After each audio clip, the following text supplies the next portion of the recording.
Alhamdulillah wa kafa wa salatu wassalamu ala rasulil mustafa wa ala alihi wa sahbihi wa man tabi'ahum bi ihsanin ila yaumidin amma ba'd. Ikhwatal iman rahimani wa rahimakumullah, sebelum kita lanjutkan, ada kesalahan cetak di buku Al-Muyassar fi Tafsir di halaman 25 di poin ittifaqul hadas wa ikhtilafut ta'bir untuk kutipan ayat surat Hud ayat 82 yang tertulis di buku ja'alna aliyaha, begitu saja. Kalau di mushaf ja'alna aliyaha safilaha, kurang safilaha. Wa amtarna 'alaiha hijaratan min sijilin mandud. Ya, kemudian kita lanjutkan di halaman 27 pembahasan yang kedua tentang as-sunnah. Allah mengutus Rasulnya sallallahu alaihi wasallam dan menurunkan kitab suci bersama Rasulnya dan memerintahkan Rasulnya untuk menjelaskan Al-Quran kepada manusia. Dalilnya firman Allah Ta'ala, dan kami turunkan kepadamu al-dzikra, yaitu Al-Quran, supaya engkau jelaskan kepada manusia manuzila ilaihim, apa yang diturunkan kepada mereka, wala alahum, dan supaya mereka yatafakkaruna, berfikir. Dan sunnah dengan secara global, baik sunnah kauliyah, ucapan Nabi, perbuatan Nabi, ataukah takriyah, diamnya Nabi, itu menjelaskan li'ammatil Qur'ani, ya, menjelaskan umumnya ayat Al-Quran dan menjelaskannya. Waya, dan sunnah itu marji'un, referensi untuk memahami Al-Quran dan menjelaskannya. Wabinadhar, dengan melihat ilal mufassir, kepada penafsir, yaitu Nabi ataukah yang lain, maka dimungkinkan untuk membagi tafsir Al-Quran dengan hadis jadi dua macam. Yang pertama tafsir Nabawi, Nabi sendiri yang menafsirkannya. Kemudian yang kedua adalah tafsiran dengan hadis secara tidak langsung. Wafima yali, berikut ini ta'rifu kullin, pengertian masing-masing dari keduanya dan penjelasan tentang macam-macamnya, wa mada, dan sejauh mana kehujahannya.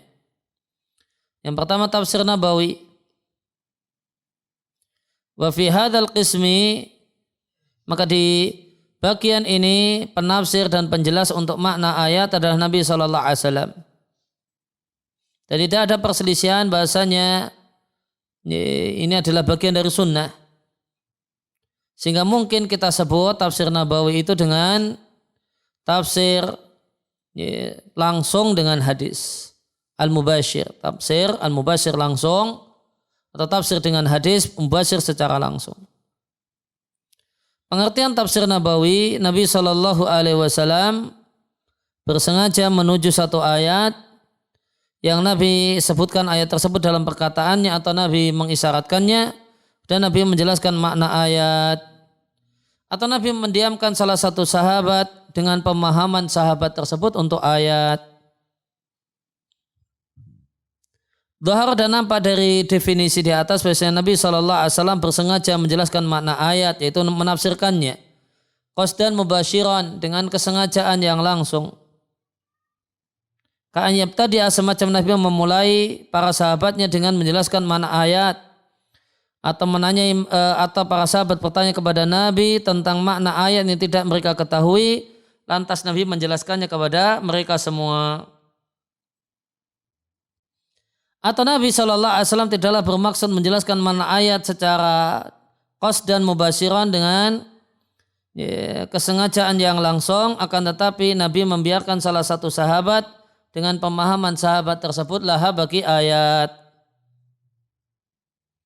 Di antara contoh mubtada' as-sahabat bi tafsirihi, apa yang Nabi memulai di hadapan para sahabat menafsirkan penafsiran Nabi. Hadis diriwayatkan oleh Uqbah bin Amir al-Juhani, aku mendengar Nabi SAW menyampaikan, dan Nabi di atas mimbar, siapkanlah bagi mereka kekuatan yang kalian mampu. Dan Nabi SAW menjelaskan apa itu kekuatan. Ala innal quwata aramyu, ingatlah bahasanya kekuatan itu melempar, ingatlah bahasanya kekuatan itu melempar, ingatlah bahasanya kekuatan itu melempar. Nabi langsung memulai menjelaskan makna ayat. Kemudian yang kedua, contoh pertanyaan sahabat kepada Nabi tentang makna ayat. Diriwayatkan oleh Masruq. Kami bertanya pada Abdullah bin Mas'ud tentang ayat di surat Ali Imran 169. Janganlah kalian menyangka orang-orang yang terbunuh jalan Allah itu mati, bahkan mereka hidup di sisi Rabb mereka, yurzaquna, mereka diberi rezeki. Faqal, maka kata Ibnu Mas'ud, kami telah tanyakan hal itu kepada Rasulullah sallallahu alaihi wasallam. Faqal, maka Rasulullah mengatakan, atau arwah orang-orang yang gugur di jalan Allah itu di perut burung hijau. Yang burung ini memiliki lentera-lentera yang digantung di bawah arsy, digantung di arsy. Dan burung ini tasrahu, bisa jalan-jalan di surga ke tempat mana saja yang dikehendaki oleh burung ini. Kemudian dia akan kembali ke lentera-lentera tersebut. Sahabat tanya, kemudian Nabi jelaskan apa yang dimaksud dengan hidup di sisi Rabb mereka. Yurzakun, diberi rezeki, yaitu bisa jalan-jalan ke surga sesuka hatinya. Contoh kemudian sunnah takriyah, diamnya Nabi, persetujuan Nabi untuk tafsiran sahabat, dan ini sedikit sekali. Diriwayatkan dari Amr ibn al-As, Nabi mengatakan, atau Amr mengatakan, Rasulullah sallallahu alaihi wasallam mengutusku di tahun peperangan Dhatis Salasil. Aku mimpi basah di satu malam yang dingin sekali. Maka aku takut jika aku mandi aku akan mati. Maka aku tayamum, kemudian aku sholat. Sholabi itu artinya jadi imam. Aku jadi imam untuk anak buahku sholat subuh. Maka tatkala aku tiba menghadap Rasulullah sallallahu alaihi wasallam, aku ceritakan hal itu kepada Nabi. Lantas Nabi mengatakan, wahai Amr, apakah engkau sholat menjadi imam para sahabatmu, anak buahmu dalam keadaan engkau junub? Maka aku katakan, na'am, iya. Wahai Rasulullah, aku mimpi basah di satu malam yang sangat-sangat dingin. Aku takut jika aku mandi, aku mati. Wa dzakartu qaulallahi, dan aku ingat firman Allah Ta'ala, janganlah kalian bunuh diri. Akhirnya aku tayamum, kemudian aku salat, dan Nabi cuma tertawa dan tidak komentar apapun. Maka tafsir Nabawi, laisa lil mufassir, bagi penafsir, tidak ada bagi munafsir yang mengutip, kecuali mengutip dan meriwayatkan, baik itu sahabat atau ahli tafsir setelah sahabat. Kemudian kadar tafsir Nabawi. Kadar al-warid yang berasal dari Nabi SAW untuk tafsir Nabawi yang secara langsung itu sedikit sekali. Dan riwayat-riwayat yang marfu' pada Nabi SAW membuktikan hal ini. Bentuk-bentuk tafsir Nabawi. Mentaksis al-am. Contohnya hadis yang diriwayatkan oleh Anas bin Malik, bahasanya orang Yahudi jika perempuan di tengah-tengah masyarakat Yahudi itu haid, mereka tidak mau makan bareng dengan perempuan itu, tidak mau yujami'unahunna fil buyuti, satu atap rumah dengan mereka. Hanya Nabi SAW, para sahabat Nabi SAW bertanya pada Nabi, lantas Allah turunkan yang jadi sisi pendalilan, fa'tazilun nisa'a fil mahid, maka menyingkirlah dan dari perempuan ketika mereka haid. Sampai akhir ayat. Rasulullah sallallahu alaihi wasallam kemudian mengatakan, isna'u, lakukanlah segala sesuatu kecuali hubungan badan. Ya. Maka ayat itu bersifat umum. Filafdil i'tizal, di kata-kata i'tizal, jauhi. Fahtamala, maka dimungkinkan hal ini ayyakuna i'tizaluhunna, bahasanya menjauhi perempuan haid itu dalam segala sesuatu. Maka datanglah penjelasan Nabi secara langsung yang mengkhususkan makna umum ini, bahasanya yang dijauhi adalah hubungan biologis saja. Kemudian yang kedua, menjelaskan sesuatu yang global. Contohnya diriwayatkan oleh Abu Hurairah radhiyallahu anhu, Rasulullah sallallahu alaihi wasallam bersabda, Ummul Quran adalah 7 ayat yang berulang-ulang dan dia adalah bacaan yang agung. Ini adalah tafsiran dari Nabi sallallahu alaihi wasallam untuk firman Allah Ta'ala di surat Al-Hijr ayat 87. Sungguh kami telah berikan kepadamu 7 yang berulang-ulang dan Al-Quran dan bacaan yang agung. Maka ujmilah global apa yang dimaksud dengan 7 yang berulang-ulang dan bacaan yang agung. Lafadznya sendiri ihtamala memuat lebih dari satu makna. Lalu datanglah penjelasan Nabi yang menjelaskan bahwa yang dimaksudkan adalah dengan penjelasan yang tidaklah diterima penjelasan yang lain. Yang dimaksud dengan 7 ayat yang berulang-ulang adalah Al-Fatihah. Karena berulang-ulang dibaca dalam sholat. Kemudian yang ketiga, menjelaskan sesuatu yang membingungkan. Contohnya diriwayatkan oleh Al-Mughirah bin Syu'bah. Tatkala aku tiba di daerah Najran, banyak orang bertanya kepada aku. Kalau mereka bertanya, sesungguhnya kalian membaca firman Allah, ya ukhta Harun, wahai saudaranya Harun. Wa Musa, sedangkan Musa itu sebelum Isa sekian tahun lamanya. Ya, kenapa Maryam yang ini ibunya Isa disebut dengan saudaranya Harun, padahal Harun sama Maryam sama Isa jauh sekali. Yang kutanyakan hal falamma maka tatkala aku tiba berjumpa dengan Rasulullah sallallahu alaihi wasallam, kutanyakan kepada Nabi hal itu. Faqal, beliau katakan, innahum, bahasanya mereka menamai innahum kanu yusammuna, mereka dinamai dengan nama para nabi dan orang-orang saleh sebelum mereka. Maka Nabi sallallahu alaihi wasallam menjelaskan mawaqa'a minal iskal yang waqa'a terjadi dari apa yang disampaikan oleh orang Nasrani Najran yang mengkaitkan Maryam dengan Harun. Maka Nabi jelaskan annahu, bahasanya Harun adalah akhun, saudara laha Maryam alal hakikati, secara hakiki. Namun Harun di situ bukan saudara Musa, yaitu Harun bin Imran, bukan Harun bin Imran. Bukan saudaranya Musa. Kemudian kehujahan tafsir Nabawi. Tafsir Nabawi yang langsung itu adalah hujah tanpa diperselisihkan. Tidak boleh bagi seorang penafsir melewatinya, atau melewatinya berarti tidak memakainya. Tidak boleh pula menyelisihinya. Kemudian tafsir dengan sunnah yang tidak langsung, yaitu tafsiran selain Nabi dengan menggunakan hadis. Pengertian tafsir dengan sunnah secara tidak langsung, ada seorang penafsir yang menafsirkan ayat dengan perkataan Nabi Shallallahu Alaihi Wasallam. Yang perkataan Nabi ini lam yarid, tidaklah berasal minhu dari Nabi. Fi siyaqit tafsir, dalam rentetan tafsir. Maka hukum asal jenis ini adalah dia adalah ijtihad si penafsir dan pendapatnya. Birabti, yang mengkaitkan hadis dengan ayat. Fa'innahu yara, maka dia berpandangan bahasanya hadis ini memiliki hubungan dengan ayat itu. Ayan kanat hadil alaqa, apapun hubungannya. Fa'innaha, maka ayat ini atau kemudian hubungan ini berkaitan dengan pendapat atau ide si mufassir.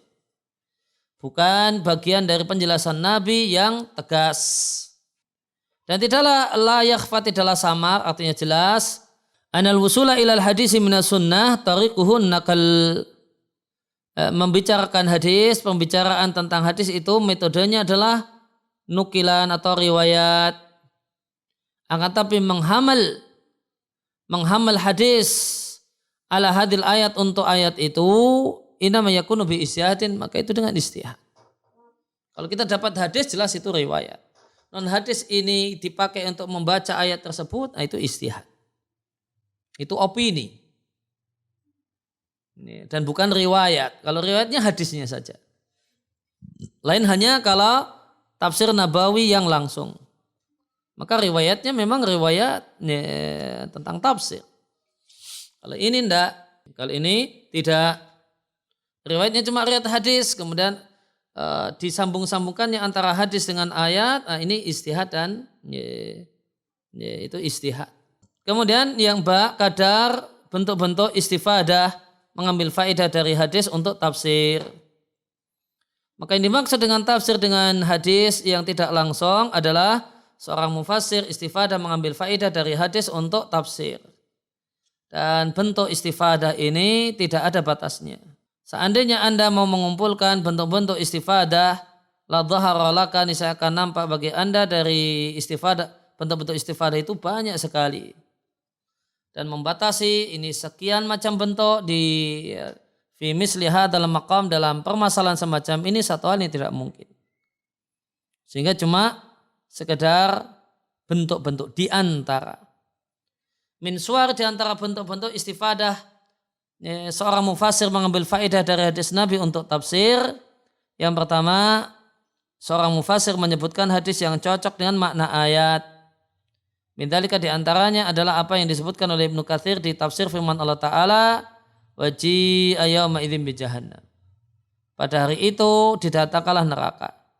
Dari Ibnu Mas'ud, beliau mengatakan Rasulullah sallallahu alaihi wasallam mengatakan, neraka akan didatangkan pada hari itu, pada hari kiamat, dalam keadaan memiliki 70.000 tali kekang, dan masing-masing tali kekang itu ada 70.000 malaikat ya jurunaha yang menyeretnya. Kemudian yang kedua, seorang mufassir menyebutkan hadis, terdapat dalam hadis satu kata-kata Al-Quran, satu kosakata Al-Quran. Kenapa beliau sebutkan? Liyadullah, supaya si mufassir mau menunjukkan ala anna makna lafzi, bahasanya makna lafaz dalam Al-Quran itu semakna dengan lafaz tersebut di hadis. Di antaranya adalah apa yang dibawakan oleh Mukatsir dalam tafsir firman Allah Ta'ala, famal ladina kafaru kibalakal muhti'in anil yamini wa anis shimali izin. Izin artinya bercerai-berai. Dari Jabir bin Samurah, Rasulullah sallallahu alaihi wasallam satu ketika kharaja alaihim, menemui para sahabat yang mereka itu terdiri dari sejumlah halaqah. Maka Nabi sallallahu alaihi wasallam mengomentari, kenapa aku lihat kalian bercerai-berai, tidak ngumpul jadi satu. Muhti'in maknanya musri'in, bersegera untuk mendustakan. Anil yamini wa anis shimali artinya muhitina bika, mengepungmu di sebelah kanan dan kirimu, izin jama'atin, kelompok-kelompok. Kemudian yang ketiga, ayyatamida ala sunnah, berpedoman, berpatokan pada hadis untuk mentarjih salah satu makna. Ini makna ayat indal ikhtilaf, ketika terjadi perselisihan. Contohnya firman Allah Ta'ala, bi aidi safarah, di tangan para utusan kiramin bararah. Siapakah yang dimaksud utusan? Ada yang mengatakan Al-Qur'an, para ahli Quran dari kalangan para sahabat. Yang kedua mengatakan malaikat. Ibnul Arabi Al-Maliki rahimahullah ta'ala mengatakan, dan adalah para sahabat Muhammad sallallahu alaihi wasallam adalah safara, para utusan yang mulia dan bararah. Namun mereka bukanlah yang diinginkan oleh ayat, tidak pula yang dekat dengan yang diinginkan oleh ayat. Balhia, namun yang dimaksud dengan safara di sini adalah satu-satu khusus untuk kata-kata khusus bil malaikat, untuk malaikat indal itlaq, ketika disebut sendirian tanpa keterangan lebih lanjut. Tidaklah berserikat dengan mereka dalam masalah ini selain malaikat. Dan tidaklah termasuk bersama malaikat dalam cakupan ayat ini selain malaikat. Ya, kemudian didalili dengan diriwayatkan dalam hadis yang sahih dari Aisyah radhiallahu anha, sehingga Rasulullah sallallahu alaihi wasallam mengatakan, permisalan orang yang baca Al-Quran dan dia adalah orang yang hafal, mereka bersama para utusan yang mulia dan al-bararah, baik hatinya dan baik perbuatannya. Dan permisalan orang yang membaca Al-Quran dan dia perhatian dengannya dan dia kesulitan untuk membacanya, falahu ajrani, untuknya 2 pahala. Wahada, dan ini adalah ghaidun min faidin, sedikit saja dari contoh-contoh istifadah, mengambil faedah dari hadis Nabi untuk keperluan penafsiran ayat Al-Quran. Catatan kaki 3, boleh jadi seorang mufassir mengambil faedah dari hadis untuk mentaksis umumnya ayat Al-Quran, mentakkid mutlaknya, menjelaskan mujmalnya dan yang lainnya, min anwa'il bayan, bentuk-bentuk penjelasan sebagaimana telah lewat di contoh tafsir Nabawi yang tegas. Kemudian dal, kehujahan tafsir dengan hadis yang tidak langsung tafsir selain Nabi menggunakan hadis. maka mungkin untuk taksim membagi penafsiran seorang mufassir dengan hadis dari sisi kehujahan ila nau'aini dibagi menjadi dua macam. Yang pertama, hampir-hampir tidaklah yaqa terjadi hampir-hampir tafsiran yang yakadu hampir-hampir terjadi ada padanya kesepakatan bahasanya memang hadis menafsirkan ayat dan ini adalah hujah tanpa diperselisihkan. Kemudian yang kedua, ma yakunu al-istidlal bil hadis, pendalilan dengan hadis untuk menjelaskan makna ayat fihi khafaun, ada sisi tidak jelasnya. Wa yaqa fihi, maka terjadi padanya perselisihan di antara para ulama. Maka ini tidak bisa menjadi hujah secara mutlak. Wa inna ma yakunul hadisu qarinatan, namun hadis itu jadi indikator untuk melakukan tarjih. Kemudian pembahasan berikutnya, apakah semua istifadah bentuk mengambil faedah dari hadis fi ta'liq untuk mengomentari ayat itu disebut tafsir. Ya, bahasanya istifadah mengambil faedah dari hadis untuk menjelaskan ayat Al-Quran satu hal yang real ada, tidak ada kebingungan padanya. Akan tapi yang dimaksudkan di sini adalah at-tanbih, mengisyaratkan alama atas sesuatu yang tabiqu alaihi, cocok baginya kalau disebut penafsiran untuk Al-Quran. Fa idza akhadta, maka jika Anda mengambil pengertian tafsir bahasanya dia adalah penjelasan untuk Al-Quran, fa inna katsiran mimma yustafadu minas sunnah fi tafsir, maka banyak istifadah dari hadis untuk penafsiran qad yakunu, boleh jadi keluar dari pengertian ini. Sebagaimana banyak dari istitrodat, istitrat itu penjelasan melebar, terutama dalam masalah hukum, satakunu kharijatan, akan keluar dari batasan menjelaskan. Wa yakunu mahalluha, sehingga jadilah tempatnya adalah sarah sunnah itu sendiri dan bayan terhadap sunnah itu sendiri. Maka artinya tidak semua memanfaatkan hadis untuk mengomentari ayat itu disebut tafsir. Kembali kepada definisi tafsir, bahasanya adalah penjelasan untuk makna kandungan dari ayat Al-Quran. Sehingga ketika itu bukan tafsir, apa yang terjadi? Catatan kaki 1. Itu bukan tafsir, qad yakunu, boleh jadi mimba bi ta'mimil maudhu', ya, memperlebar topik.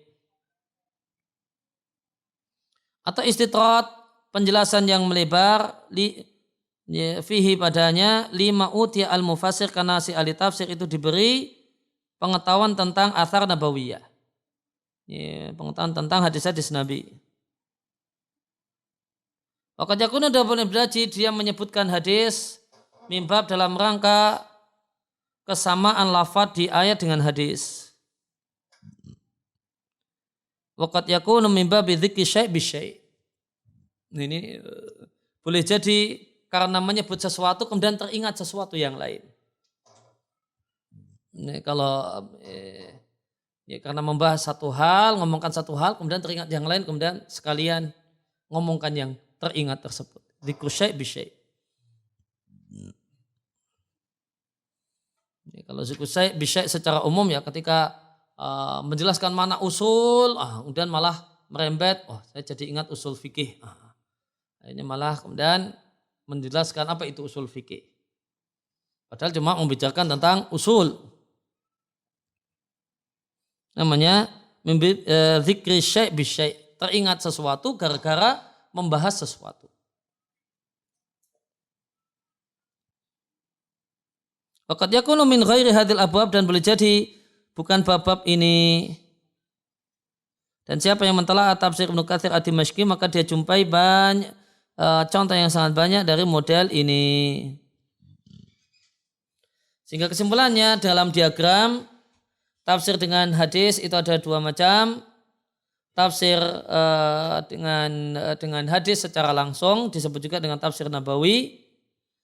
Al-warid yang ada fihi untuk tafsir nabawi itu qalilun jiddan, itu kurang ya berarti ya, qalilun jiddan. Kemudian tafsir dengan menggunakan hadis secara tidak langsung, yaitu selain tafsir nabawi, istifadah darinya laha solaha, tidak terhitung banyaknya. Untuk tafsir Nabawi, maka dia ada hujah tanpa diperselisihkan dan di antara bentuknya takhsisul am, idahul muskil, bayanul mujmal. Kemudian tafsir bisunah ghairul mubasyir, ma waqa'a fi ittifaq, apa yang disepakati kalau hadis itu memang menafsirkan ayat, maka dia hujah tanpa diperselisihkan. Ma yakhfa fihi, yang tidak jelas padanya al-istidlal, pendalilan dengan hadis untuk menjelaskan makna ayat, dan terjadi padanya perselisihan di antara para ulama, maka bukan hujah. Min suar, adapun bentuk dan macam-macamnya tadi menyebutkan hadis yang cocok dengan makna ayat, adanya isyarat dalam ayat bahasanya ila maudu'in, pada satu topik yang dijelaskan oleh Nabi. Menyebutkan hadis terdapat padanya kata-kata Quran untuk mendalili yang semakna. Kemudian iktimad, bersandar kepada, berpatokan dengan hadis untuk melakukan tarjih ketika terjadi perselisihan. Min abrazi kutubi tafsir, di antara buku tafsir yang paling menonjol, al-mu'taniyah, yang perhatian dengan menafsirkan Al-Quran dengan hadis. Layaklu, tidaklah lepas satupun buku-buku tafsir minat iktimad, berpedoman pada sumber ini. Akan tapi yang dimaksudkan di sini adalah bayan mufassirin, menjelaskan tentang ahli tafsir yang mukthirina, memperbanyak istifadah dari hadis untuk menjelaskan Al-Quran dan menafsirkannya. Di antaranya yang paling populer adalah Jami'ul Bayan an Ta'wilil Ayil Quran, karya Muhammad bin Jarir at-Tabari, Tafsir Al-Quranul Azim karya Ibnu Katsir, dan Ad-Dur al-Manthur fi Tafsir al-Ma'thur karya As-Suyuti Asy-Syafi'i. Kita masuk pada sumber tafsir yang ketiga setelah Al-Quran, kemudian hadis. Yang ketiga dari 5 sumber adalah aqwalus salaf, perkataan salaf. Yang dimaksud dengan salaf adalah sekelompok orang yang terdahulu. Dan yang dimaksudkan dengan salaf di sini adalah salaf yang khair, yang baik, yang Rasul Shallallahu Alaihi Wasallam berkata tentang mereka, sebaik-baik manusia adalah generasiku, kemudian generasi setelahnya, kemudian setelahnya. Wa in talaqan, dan berangkat dari hadis ini banyak ulama yang berpendapat membatasi pengertian salaf al-khair, yang baik, as-saleh, dengan 3 generasi, sahabat, tabi'in, dan tabi'in. Namun beliau katakan katsir minal ulama, berarti bukan satu hal yang disepakati oleh ulama. Cuma pendapat banyak ulama. Bahasanya yang dimaksud dengan salafus saleh itu 3 generasi. Kemudian pengertian tafsir Al-Quran dengan perkataan salaf dan level-levelnya, dan wajah penjelasan kenapa perkataan salaf itu teranggap sebagai sumber dalam tafsir. Yang dimaksud dengan tafsir Al-Quran dengan perkataan salaf adalah menjelaskan makna Al-Quranul Karim dengan perkataan sahabat, tabi'in, atau tabi'in. Jika Anda merujuk pada buku-buku yang iktanat perhatian dengan menukil tafsir yang ma'thur dari salaf, semacam tafsir Abdul Razak, tafsir Tabari, tafsir Ibnu Abi Hatim, dan yang lainnya, Anda jumpai bahasanya buku-buku tafsir tersebut mengutip tafsir dari 3 generasi ini. Dan la takadu, hampir-hampir tidaklah. Jadi la takadu itu terjemahnya takadu dulu baru la.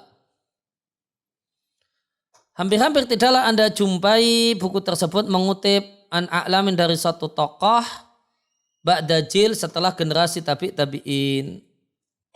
Maka ada 3 level, 3 generasi. Yang pertama adalah generasi sahabat. Definisi sahabat, orang yang berjumpa dengan Nabi dalam keadaan muslim dan meninggal di atas Islam. Maka penafsir dari kalangan sahabat adalah orang yang punya pendapat dalam tafsir dan memang dia mutasaddiyan lahu, bersengaja untuk menafsirkannya. Yu'atu, dinilailah para sahabat itu level yang pertama dari ulama mustahid atau orang yang beristihad dalam bidang tafsir. Dalam tafsiran mereka memiliki kelebihan dibandingkan tafsir generasi setelahnya. Dan tidaklah ahadun, satupun orang yang seimbang dengan mereka dalam kelebihan ini. Namun tidaklah populer dari kalangan para sahabat di bidang tafsir selain sedikit saja. Dan yang paling populer dari kalangan sahabat bihi dengan bidang tafsir secara mutlak adalah habrul ummah wa turjumanul Quran. Keduanya adalah gelar bagi Abdullah bin Al-Abbas ibn Abdul Muttalib. Kemudian datang setelah Ibnu Abbas fi adadil marwin anhu, dalam sejumlah yang diriwayatkan dari beliau ada Ibnu Mas'ud, kemudian ada Ali bin Abi Thalib. Ya, kemudian wajah alasan kenapa perkataan sahabat itu iktibar kita anggap sebagai sumber dalam tafsir. Para ulama menyebutkan sebab-sebab yang menunjukkan urgensi merujuk pada tafsiran sahabat. Di antara alasan yang paling penting, karena mereka menyaksikan turunnya ayat dan mereka mengetahui keadaannya.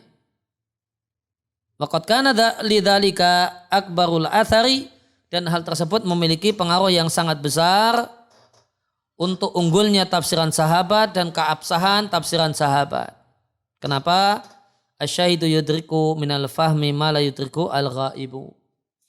Karena orang yang melihat langsung itu menangkap dan memahami, mendapatkan pemahaman yang tidak ditangkap oleh al-ghaib, orang yang tidak melihat langsung. Kemudian mereka para sahabat mengetahui keadaan orang yang Al-Quran itu turun tentang mereka. Di antaranya mereka punya pengetahuan tentang budaya orang Arab dalam berkata, dalam perkataan dan perbuatan serta keadaan mereka di waktu turunnya Al-Quran.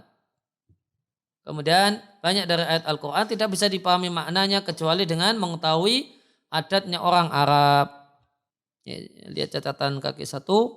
Di antara contoh yang menunjukkan urgensi mengetahui keadaan orang Arab di bidang tafsir adalah hadis yang diriwayatkan Al-Bukhari dalam sahihnya dari Aisyah mengatakan, adalah orang Quraisy wa mandana dinaha, dan yang beragama dengan agamanya Quraisy, mereka cuma wukuf di Musdalifah.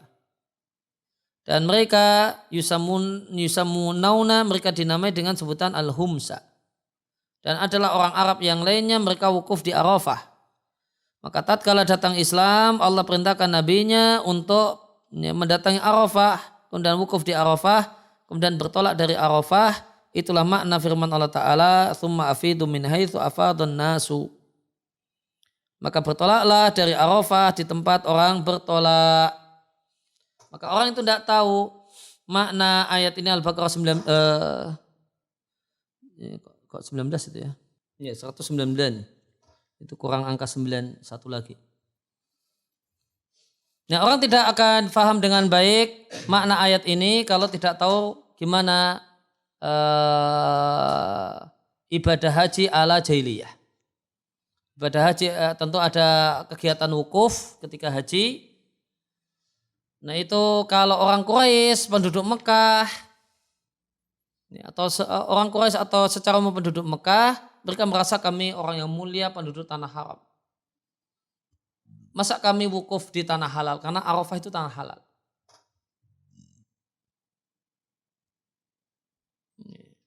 Jadi ini urutannya tanah Mekah, habis Mekah itu Mina, habis Mina itu Musdalifah, habis Musdalifah itu Arafah. Mekah tanah haram, habis Mekah Mina tanah haram, Musdalifah itu tanah haram yang sudah di pinggir. Kemudian Arafah itu tanah halal. Mereka mengatakan kami penduduk tanah haram, masa kami wukuf di tanah halal? Ini merendahkan derajat. Kami hanya mau wukuf di tanah haram, ya, yang berbatasan dengan Arafah, ya, kemudian Musdalifah. Mereka wukuf di situ. Sedangkan non penduduk Mekah, mereka lah yang wukuf di Arafah. Nah, fikih haji ala jahiliyah ini Allah batalkan. Tsumma afidu, Allah katakan, kemudian bertolaklah min haitsu, di tempat yaitu Arafah, yang merupakan tempat yang afadun nasu, manusia bertolak darinya setelah selesai wukuf. Kemudian alasan yang ketiga kenapa mereka tafsiran mereka itu bisa jadi hujah, dan karena mereka adalah orang yang pakar bahasa, ya, bahasa Arab yang Al-Quran turun dengannya.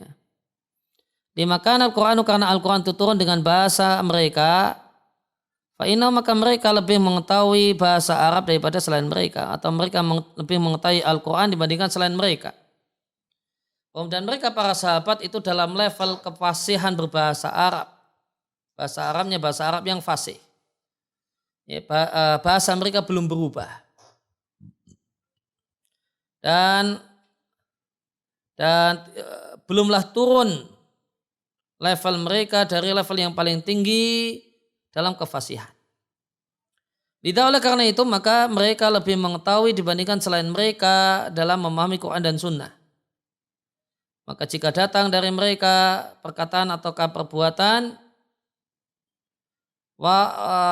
waqi'un mauqi al-bayan yang statusnya adalah penjelasan untuk Al-Quran, sahha i'timaduhu maka sah dijadikan patokan min hadhil jihati karena pertimbangan ini, karena mereka ahlul lisan. Yang keempat, bagusnya pemahaman mereka. Inaman nadhara maka orang yang memperhatikan perkataan para sahabat dalam tafsir lantas merenungkan perkataan mereka, berupaya memahami maksud perkataan mereka dan hubungannya dengan tafsir ayat, maka akan jelas baginya nikmat yang Allah berikan pada mereka berupa husnul bayan, kemampuan menjelaskan secara baik untuk makna dan pesan Al-Quran. Mereka jelaskan min ghairi takallufin tanpa memaksakan diri. Bahkan Anda lihat mereka yulquna al-alfadha, mereka menyampaikan kata-kata badahatan tanpa berpikir panjang, alal makna tentang maknanya, fatusibu minhu al-murada, dan itu memang mencocoki apa yang dimaksudkan. Padahal mereka badahatan itu artinya tidak mikir lama, tidak merenung. Ya, maka sahabat ketika mereka menjelaskan ayat, mereka nggak pikir lama. Ya, segera menjelaskan, dan itu memang cocok dengan apa yang diinginkan. Bersihnya niat mereka. Tidaklah terjadi di antara para sahabat khilafun perselisihan yang itu mempengaruhi ilmu mereka. Bahkan sifat perselisihan di antara para sahabat adalah menampakkan kebenaran, bukan al-intisar li nafsi, membela diri atau membela aliran. Oleh karena itu datanglah tafsiran para sahabat jauh dari muskilat, problematika takwil yang menyimpang atau membelokkan satu kata Al-Quran kepada makna yang sesuai dengan madhab atau yang lainnya yang merupakan minal inhirafat, penyimpangan dalam tafsir. Kemudian level yang kedua dan yang ketiga dari kalangan salafus saleh adalah level tabi'in dan tabi'in. Tabi'in adalah orang yang berjumpa dengan sahabat dalam keadaan beriman dan mati di atas iman. Waqad kana al-mufassirun dan adalah para ahli tafsir dalam level tabi'in itu lebih banyak daripada level sahabat dan tabi'in. Tabi'in adalah orang yang berjumpa dengan tabi'in dalam keadaan beriman dan mati di atas iman. Dan setelah level tabi'in maka para a'immatus sunnah itu berpatokan pada perkataan ahli tafsir di fi hadhil tabaqat di 3 level generasi ini. Setelah generasi era tabi'in. Wa qalla dan sedikit fihim di tengah-tengah mereka generasi setelah tabi'in atasatili tafsir, orang yang bersengaja sibuk dengan tafsir. Sampai kemunculan Ibnu Jarir at-Tabari alladzi abraza yang memunculkan uslub penafsir yang kritis, al-murajih yang merajihkan di antara berbagai macam pendapat. Wajah penjelasan iktibar aqwali tabi'in, kenapa perkataan tabi'in dan tabi'in iktibar dianggap sebagai sumber dalam tafsir. Hadal maudu'u, topik ini minal ahamiyati bimakan, satu hal yang sangat penting. Karena sebagian peneliti yusyakik meragukan fi'timadi hadal masdari, meragukan untuk berpedoman dengan sumber ini. Jika untuk jadikan pedoman aja diragukan, fala lebih-lebih lagi urgensinya. Wa yumkin dan mungkin ijmalul qauli, yang mengatakan secara global dalam masalah ini melalui poin-poin berikut ini. Yang pertama, tabi'in dan para tabi'in adalah wi'aun wadah, yang memuat tafsiran para sahabat. Maka tabi'in dan tabi'in adalah jalan menuju tafsir para sahabat radhiyallahu anhum ajma'in. Mereka adalah wadah yang memuat tafsir para sahabat. Mereka lah yang membawakan dan merekam tafsiran sahabat untuk generasi setelahnya. Dan siapa yang wazana membandingkan antara riwayat salaf dalam tafsir, maka dia akan jumpai kesepakatan yang sangat banyak antara tafsir tabi'in dan tabi'in dengan tafsir sahabat. Maka ini sebenarnya tafsir sahabat. Cuma mereka tidak menisbatkannya li sahabati kepada sahabat. Contohnya atau catatan kaki. Perkataan sejumlah tabi'in dalam dalam maqam dalam masalah ini tadullu dalik menunjukkan hal tersebut. Tirmidzi mengatakan, adapun yang diriwayatkan dari Mujahid, Qatadah dan yang lainnya dan para ulama yang lainnya, bahasanya mereka menafsirkan Al-Quran. Falaisa dhannu bihim, maka kita tidaklah punya sangkaan terhadap mereka, bahwasannya mereka berbicara tentang Al-Quran dan menafsirkan Al-Quran tanpa ilmu. Atau min kibali anfusihim, atau inisiatif dari diri mereka sendiri. Ya Mujahid, Qatadah kan tabi'in. Maka tidak mungkin kita katakan para ulama tabi'in ini inisiatif sendiri nafsirkan ayat atau ngomong tanpa ilmu. Waqad ruya dan diriwayatkan anhum dari tabi'in riwayat yang menunjukkan benarnya apa yang kami katakan. Bahasanya mereka tidaklah berbicara min kibali anfusihim, dari kreativitas mereka sendiri tanpa ilmu. Contohnya Qatadah mengatakan, ma fil Qur'ani ayatun, tidak ada satupun ayat dalam Al-Quran illa waqad sami'tu fiha syai'an, kecuali aku telah mendengar sesuatu tentang penjelasannya. Itu dari mana? Dari sahabat. Kemudian yang kedua, poin yang kedua ini adalah nasyi'atun, muncul atau turunan derivat anil ula dari poin yang pertama. Poin yang pertama, tabi'in itu dan tabi'in adalah wadah memuat tafsir para sahabat. Turunannya adalah poin yang kedua. Bahasanya metode yang ditempuh oleh para sahabat dalam tafsir dan sumber tafsir yang allati i'tamaduha yang mereka berpatokan dengannya tidaklah berubah pada kalangan tabi'in dan tabi'in. Maka mereka tabi'in dan tabi'in tidaklah mengganti dan tidaklah menambahi dalam masalah metode. Tidaklah nampak pada era tabi'in sumber tafsir yang lain selain yang dianut oleh para sahabat. Maka realita ini yu'aziz memperkuat perkataan mereka dalam tafsir dan menguatkan alasan untuk menerima tafsiran mereka. Yang ketiga, tidak mau berpatokan dengan perkataan dan istihad mereka para tabi'in, yalzamu minhu berkonsekuensi terputusnya mata rantai tafsir. Wahadal inqita' dan keterputusan ini yalzamu minhu berkonsekuensi bahasanya pemahaman terhadap Al-Quran telah terputus pada umat ini. Fayakunu al-asru, maka masa yang ditempati oleh mereka para tabi'in menjadi satu lingkaran yang kosong padanya ilmu tafsir dan tidak ada baginya orang yang yatasaddalahu tekun untuk membahasnya. Kemudian alasan yang keempat, para ulama yang membukukan tafsir al-ma'thur dari salaf, mereka berpatokan dengan nukilan dari 3 generasi ini.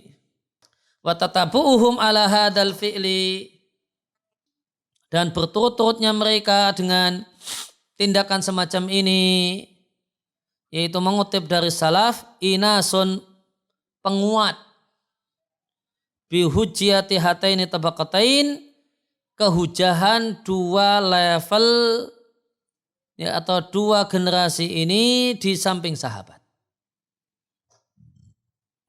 Yaitu 2 generasi ini adalah generasi tabi'in dan tabi'in. Maka yang dijadikan namun ini inas ini artinya penguat. Alasan pokoknya ya tadi poin-poin yang telah disebutkan. Maka ada penguat bahwasanya tafsiran sahabat dan tafsiran tabi'in dan tabi'in itu hujah. Penguatnya adalah buku-buku tafsir ma'thur itu secara silih berganti semuanya mengutip dari tafsiran sahabat, tafsiran tabi'in dan tabi'in. Dan dicontohkan di catatan kaki tentang ulama yang konsen di bidang tafsir al-ma'thur. Catatan kaki At-Tabari, Ibnu Mungdir, Ibnu Abi Hatim, Ibnu Mardaweh, Abu Syekh dan yang lain. Kemudian alasan yang kelima, kenapa tafsiran tabi'in dan tabi'in bisa jadi hujah dalam tafsir? Bahasanya tabi'in dan tabi'in di masa al-ihtijaj al-lughawi. Bahasa Arab itu masih bisa jadi hujah sebelum rusaknya. Banyak dari tabi'in adalah orang yang perkataan mereka dalam bahasa Arab dijadikan sebagai hujah. Wal akhiruna dan yang lainnya dari kalangan tabi'in tidaklah dikenal dari mereka al-ujmah keajaman dalam pemahaman fil fahmi al-arabi, dalam pemahaman bahasa Arab terhadap Al-Quran.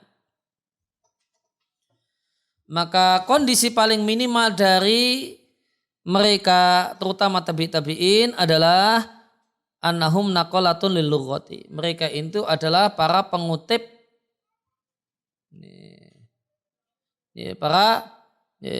atau penukil untuk bahasa. Berarti terutama untuk tafsiran dari sisi bahasa.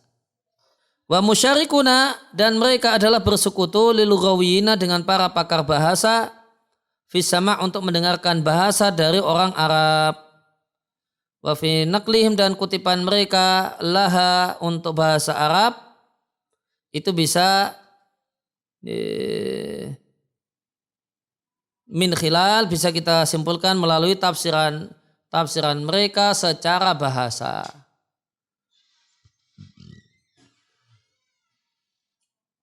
Catatan ketiga, sebagaimana keadaan banyak pakar bahasa Arab yang perhatian untuk mengumpulkan bahasa semacam Al-Khalil Ibn Ahmad Al-Farahidi Wasaniyuh dan karya beliau dalam kitabnya yang merupakan kitab kamus yang pertama yang disebut dengan Kitabul Ain. Ya, maka para tabi'in dan tabi'in ketika mereka menafsirkan ayat terutama dari sisi bahasa, maka mereka ini tafsiran yang sangat kuat. Kenapa? Karena paling minimal tadi dikatakan mereka itu menjadi penukil bahasa. Itu aqallu ahwalihim. Keadaan yang paling minim. Mereka adalah sekedar penukil bahasa. Nah, maka kesimpulannya di halaman 38, wajah penjelasan kenapa perkataan salaf itu iktibar diakui sebagai sumber tafsir. Ya, maka untuk sahabat ada 5 alasan. Karena mereka menyaksikan at-tanzil turunnya Al-Quran, mereka mengetahui keadaan Al-Quran. Kemudian yang kedua, mereka mengetahui keadaan orang Arab yang Al-Quran itu turun tentang mereka. Yang ketiga, mereka adalah ahlul lisan, orang yang bagus bahasanya, yang dengan bahasa tersebut turunlah Al-Quran. Mereka adalah orang yang memiliki pemahaman yang bagus dan niat-niat yang tulus, tidak tendensius. Sedangkan tabi'in dan tabi'in, perkataan mereka dalam tafsir itu bisa jadi hujah karena 5 alasan. Yang pertama, karena mereka adalah wadah bagi tafsiran para sahabat.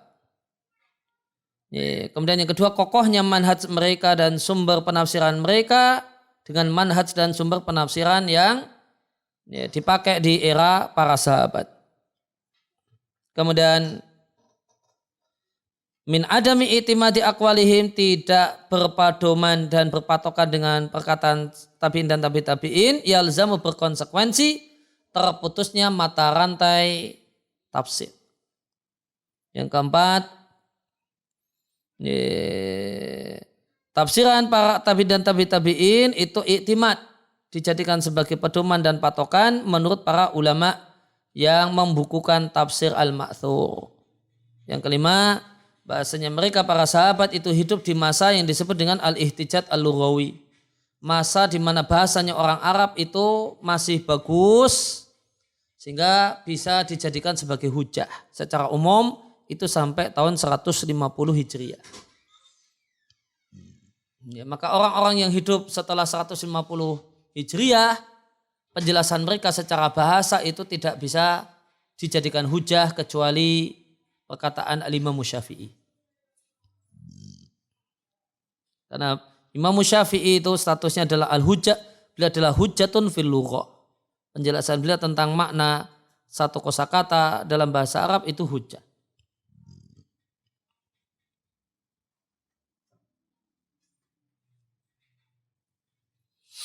Ya, kemudian yang kedua macam-macam penafsiran salaf 3 generasi. Maka mungkin untuk kita taksim, kita buat klasifikasi tafsir yang dijumpai di kalangan salaf min khilal nadarain, dilihat dari 2 sisi. An-nadar dari sisi marwahu, apa yang mereka riwayatkan, artinya tafsir yang mangkul dikutip. An-nadar atau ila, melihat apa yang mereka katakan berdasarkan istihad, yaitu tafsir bira'yi. Maka macam yang pertama tafsir yang mangkul diriwayatkan oleh mereka 3 generasi ini. Ada 4 macam. Tafsir yang mereka riwayatkan dari sahabat berupa tafsiran sahabat, atau apa yang mereka riwayatkan dari Nabi berupa tafsiran Nabi. Yaitu apa yang diriwayatkan oleh sahabat dari Nabi SAW dalam tafsiran Nabi yang belak-belakan, yang tegas, tafsiran dari Nabi, maka ini tu'atu dinilai sebagai bagian dari tafsir tabi'i, sebagai bagian dari tafsir nabawi, bukan tafsir sahabat. Karena muhimah itu tugas. Tugas sahabat dalam semacam ini adalah hanya sekadar mengutip. Catatan kaki 1. Adapun yang dimarfukan oleh tabi'in atau tabi'in, jika tabi'in langsung mengatakan Nabi menjelaskan makna ayat dan demikian, atau tabi'in demikian, yang mereka marfu'kan pada Nabi SAW duna isnadin, tanpa sanad, maka kalau tabi'in statusnya mursal tabi'in. Sedangkan kalau tabi'in mengatakan Nabi menjelaskan demikian, artinya maqto' tabi'in. Sebagaimana muqarrar telah dijelaskan dalam ilmu mustalah hadis.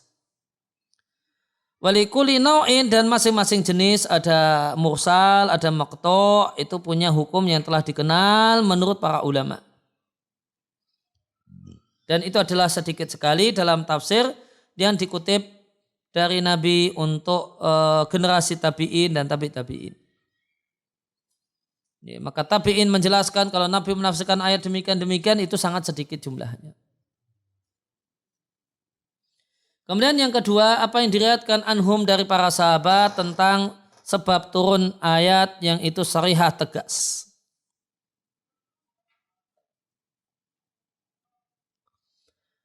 Maka sebab turun as-sarihah yang tegas adalah satu hal yang la yata'ata, tidak mungkin terjadi kecuali dengan riwayat. Wahia, dan riwayat tersebut diambil dari para sahabat. Itla yumkinu, karena tidak mungkin ayukhtara, dibuat-buat sebab turun satu ayat tertentu. Madamal amru kadzalik, selama keadaannya demikian tidak bisa dibuat-buat, maka sebab turun ayat yang sarihah yang jelas mimma yakunu bin naqli adalah satu hal yang statusnya nukilan dan bukan istihad dan opini.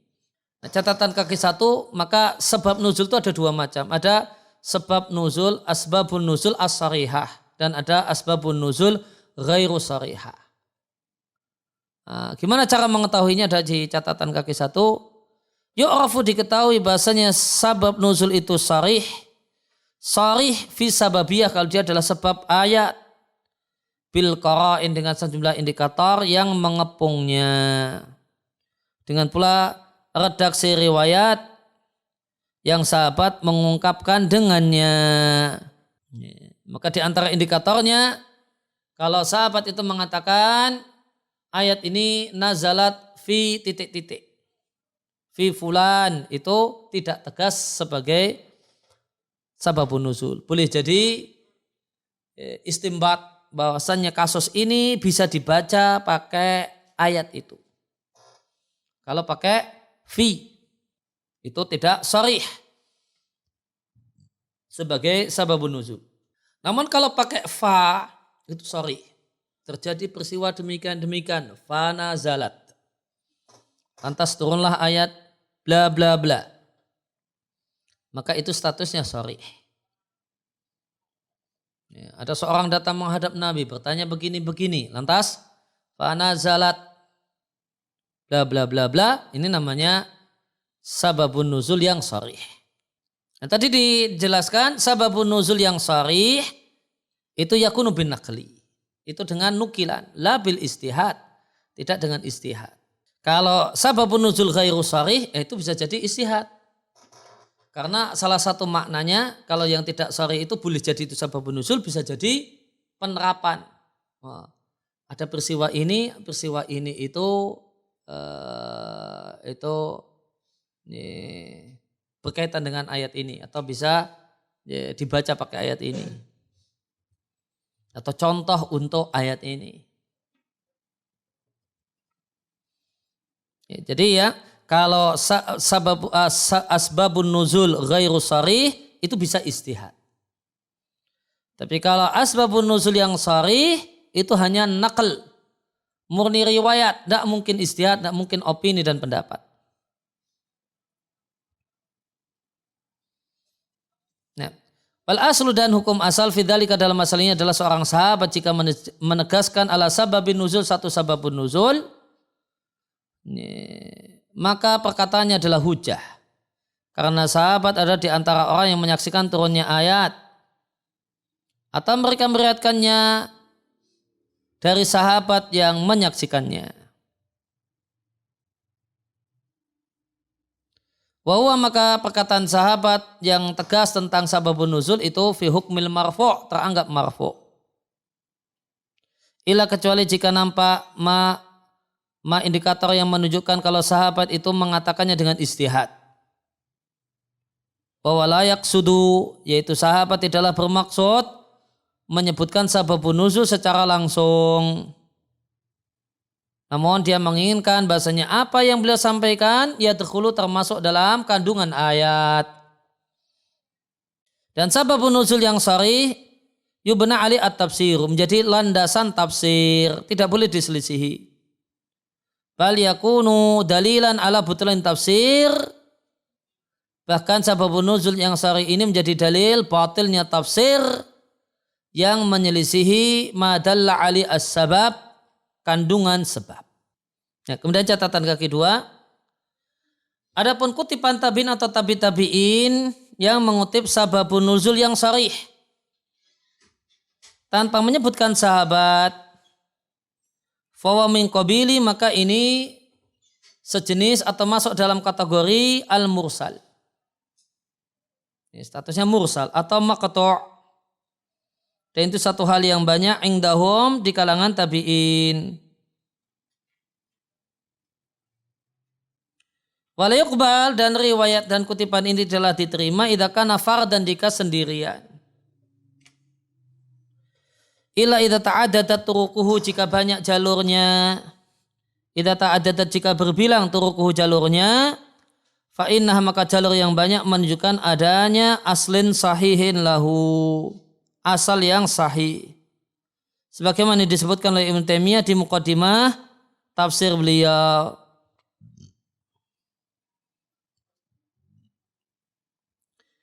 Nah, wal hukmu bid-dha'fi ala tilka riwayat dan vonis dhaif untuk riwayat tersebut itu adalah dari sisi turunnya. Nah, kalau ini dikatakan sababun nuzulnya itu maka itu dhaif karena ini sekedar perkataan tabi'in misalnya.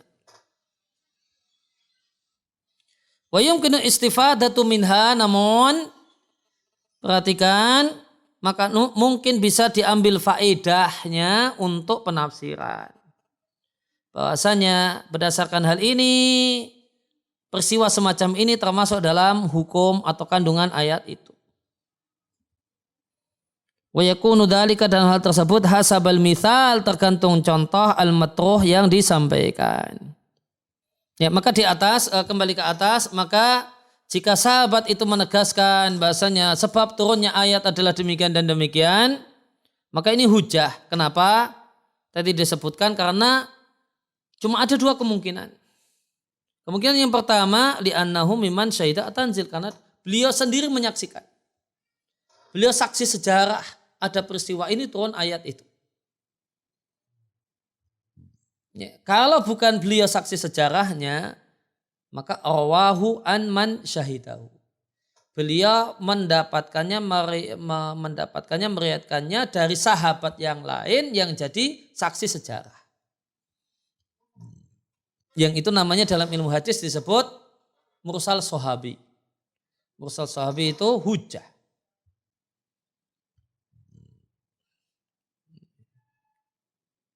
Maka misalnya sahabat Ibnu Abbas menceritakan tentang sababun nuzul ayat Makkiyah. Sebelum masih sangat kecil ketika itu. Maka kemungkinan yang terjadi Ibnu Abbas ini dapat info dari sahabat yang senior yang tahu pada saat di Mekah terjadi demikian kemudian turun ayat demikian. Itu kemungkinan yang paling mendekati.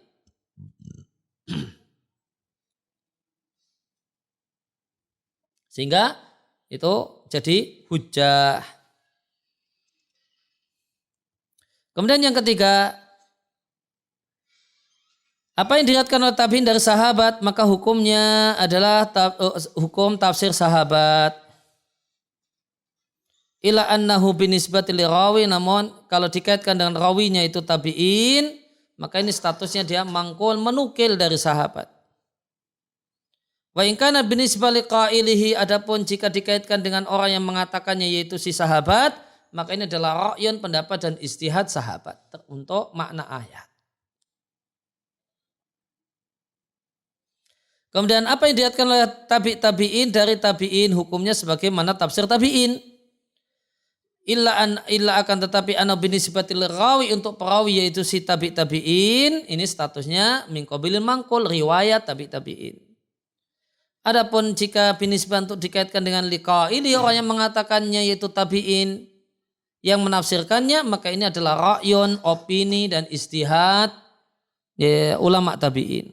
Kemudian wa ma yakunu tarku ar-riwayatu mahdah kahada, dan sesuatu yang metodenya adalah riwayat murni seperti ini yaitu sababun nuzul, fa innahu lam yumkinu ayyakuna fi ra'yun, tidak mungkin ada padanya opini dan pendapat. Li'anan naqila, karena penukil itu cuma menukil apa yang sampai kepadanya faqat saja. Kalau sababun nuzul itu tidak mungkin opini atau ijtihad. Terutama kalau yang tadi sharih sebagai sababun nuzul, tidak mungkin opini dan ijtihad. Karena dia cuma ngutip saja. Yang berpeluang untuk kemudian ada unsur ijtihad kalau sababun nuzul yang tidak sharih. Karena boleh jadi maknanya tadi disampaikan cuma mau menjelaskan kalau kasus ini itu fi hukmil ayat. Itu masuk dalam kandungan ayat tertentu yang beliau maksudkan.